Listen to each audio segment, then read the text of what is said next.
Assalamualaikum warahmatullahi wabarakatuh. Perkenalkan, nama saya Fahri Jinur dari Program Studi Pendidikan Kimia Universitas Lambung Mangkurat, Program Permata Merdeka. Assalamualaikum warahmatullahi wabarakatuh. Perkenalkan, saya Siti Fatimah Tisyadia dari Universitas Negeri Padang, jurusan Geografi Program Permata Merdeka tahun 2021. Perkenalkan, nama saya Yohanes Asmarin Halawa, berasal dari Universitas Lambung Mangkurat, Program Studi Pendidikan Geografi. Di video ini kita akan melihat beragam budaya dan wisata di Kota Seribu Sungai, yaitu di Kota Banjarmasin. Mari kita simak video ini.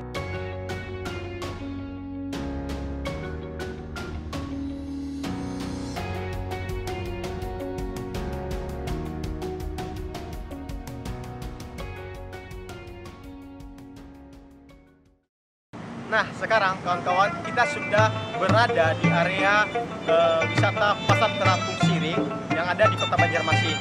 Yuk kita lihat.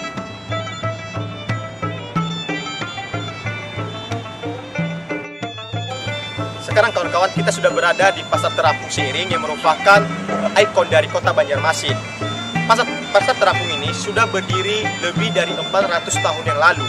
Tujuan awal dari keberadaan Pasar Terapung ini adalah untuk memudahkan para pedagang, dikarenakan wilayah Banjarmasin ini terdapat banyak sungai. Daya tarik utama sendiri dari Pasar Terapung Siring adalah kegiatan transaksi jual beli antara pembeli dan penjual dilakukan di atas air atau di atas sungai menggunakan perahu kecil atau jukung. Pasar Terapung merupakan tradisi perdagangan suku Banjar yang sudah turun-temurun.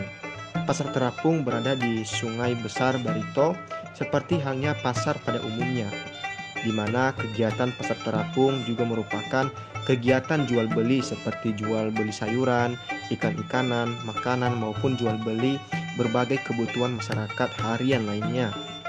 Kegiatan jual beli Pasar Terapung dilakukan di atas perahu yang tengah terampung di perairan sungai. Oleh sebab itu, Pasar Terapung menyimpan keunikannya sendiri karena ketika melakukan transaksi jual beli, baik penjual maupun pembeli harus terus menjaga keseimbangan perahu yang selalu dimainkan oleh gelombang air sungai. Di Pasar Terapung ini yang berada di Kota Banjarmasin, pengunjung juga bisa menemukan makanan tradisional zaman dulu. Pengunjung juga bisa menikmati pemandangan sekitar sungai dengan menaiki kapal klotok atau perahu kecil. Nah, para pedagang dan pembeli yang ada di Pasar Terapung akan menggunakan sarana transportasi jukung perahu untuk menjajakan dan membeli barang dagangannya. Biasanya, para wisatawan yang datang ke Kota Banjarmasin pasti menyempatkan diri untuk mengunjungi Pasar Terapung ini karena pasar ini dianggap unik dan jarang ditemui di Indonesia.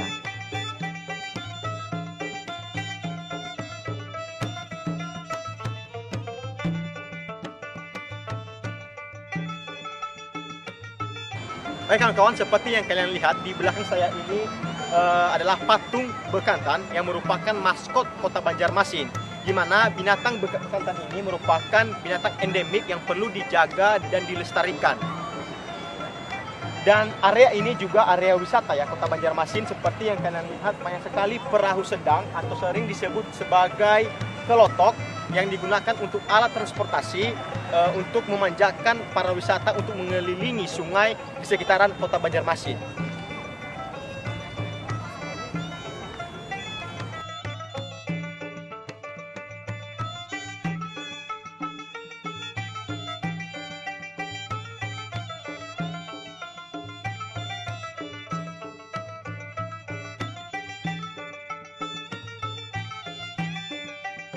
Baik kawan-kawan, seperti yang kalian lihat, kita sekarang lagi berada di salah satu toko penjual sekaligus pengrajin kain khas Banjarmasin yang sering disebut sebagai kain sasirangan atau batik khas Banjarmasin. Nah, sekarang kita lagi bersama salah satu pemilik toko Ros atau toko penjual sekaligus peranjing kain khas sasirangan. Perkenalkan, nama saya Asli, saya adalah anak dari Ibu Ros yang pemilik toko. Jadi sebelumnya di sini saya jelaskan sasirangan itu dulu itu buat orang berobat. Jadi misalnya nih seperti yang dipakai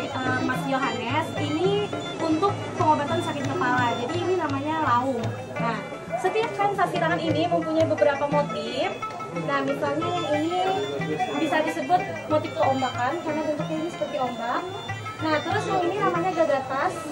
Nih. Nah, kemudian kalau yang ini namanya naga balimbur karena dia bentuknya itu seperti naga. Terus kalau yang bulat-bulat ini sepertinya variasi. Nah, untuk yang sekarang ini variasinya modern, jadi ada ombak sinampur karang, ini seperti ini, terus ada hitam, terus ini juga kalau sekarang disebut sih ulet bulu ya nama motifnya. Nah, ini juga ada yang seperti ini, kalau yang ini namanya gradasi. Jadi dia itu perpaduan dari beberapa warna, cuman nggak ada batasnya gitu loh. Kan beda nih, seperti ini kan ada garis-garisnya, kalau ini nggak ada. Nah, jadi ini namanya gradasi. Nah, sekarang kita mau bertanya nih sama pemilik toko kain sesirangan. Siapa tahu teman-teman mau membeli ataupun berkunjung ke kota Banjarmasin. Nah, Kak Afni, apa saja sih jenis kain? Nah, kalau jenis kainnya itu yang pertama, ini ada namanya itu katun Jepang atau polisima. Jadi ini ya. Nah, ini namanya katun Jepang atau katun polisima. Terus yang kedua, kalau yang sering dipakai buat orang kantoran atau acara-acara itu namanya katun satin. Nah, jadi seperti ini dia lebih tebal daripada si katun Jepang. Terus kalau yang kita jual di sini ada satu itu sutra. Nah, dia harus bisa ke sini. Iya. Ini sutra namanya. Iya, sutra ini yang paling lembut dan lumayan paling mahal lah kalau yang kita jual. Itu Kalau yang paling laku motif seperti apa, Pak? Kalau paling laku yang kayak gini, nih motif yang apa ya, yang lebih modern lah. Kalau yang klasik itu biasanya untuk acara-acara kayak ada nikahan atau yang apa ya, sejenis kayak privacy gitulah. Nah, ini nikah untuk kisaran harga mungkin agar teman-teman bisa tahu supaya menyiapkan uang ketika datang ke kota Banjarmasin. Yang paling murah itu adalah katun polisima. Ini harganya 80.000, murah banget. Terus kalau yang standar biasanya itu dari harga 110 sampai 120. Ini yang kayak gini. Yang digantung ini. Terus yang paling mahal itu adalah sutra. Ini harganya kisaran 500.000. Soalnya sutra itu paling lembut.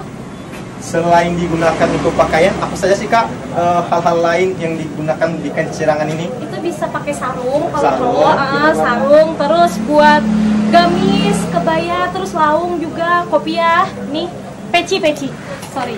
Nah, terus bisa juga orang bikin masker, nih kayak gini, terus ada tempat tisu juga, gantungan kunci, banyak deh, sandal juga ada itu kalau mau lihat. Oke, terima kasih banyak Kak Afni, sukses. Iya.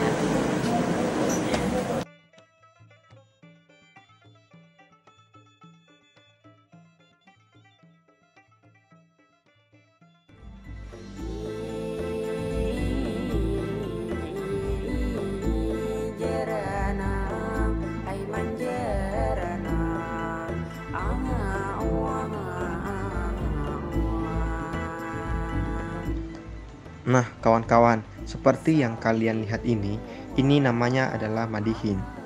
Madihin berasal dari kata madah, dalam bahasa Arab artinya nasihat. Madihin dapat diartikan sebagai sejenis puisi lama dalam sastra Indonesia, karena madihin menyanyikan syair-syair yang berasal dari kata akhir bersamaan bunyi atau sebagai kalimat pujian-pujian.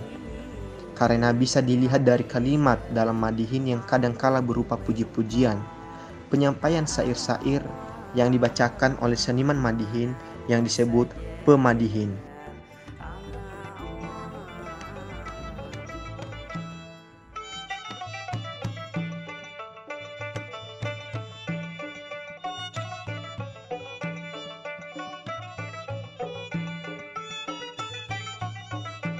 Sekarang kawan-kawan, kita sedang berada di salah satu tempat kuliner makanan khas Banjarmasin, yaitu soto Banjar yang akan segera kita cicipin.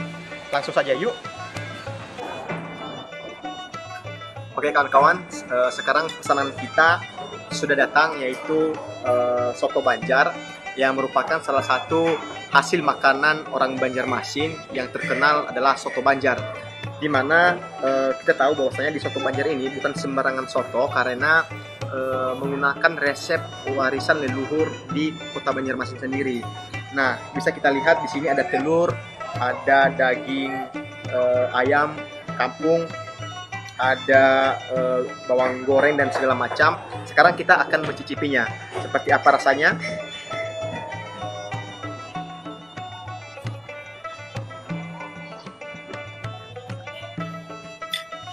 Untuk rasanya memang benar, cita rasa dari soto Banjar ini memang unik. Kenapa saya bisa mengatakan unik? Karena rasa gurih dari kaldu dan bumbunya yang menyatu di soto Banjar. Mungkin itu saja, dan perlu kalian tahu bahwasanya kalau kalian ke kota Banjarmasin, jangan lupa mencicipi kuliner-kuliner yang ada di kota Banjarmasin, karena sangat banyak. Ada sate ayam, ada sop ayam, soto Banjar, dan lain sebagainya. Jadi kepada kawan-kawan jangan lupa mencicipinya ya. Ini adalah soto Banjar, makanan khas Banjarmasin. Selamat makan. Luar biasa.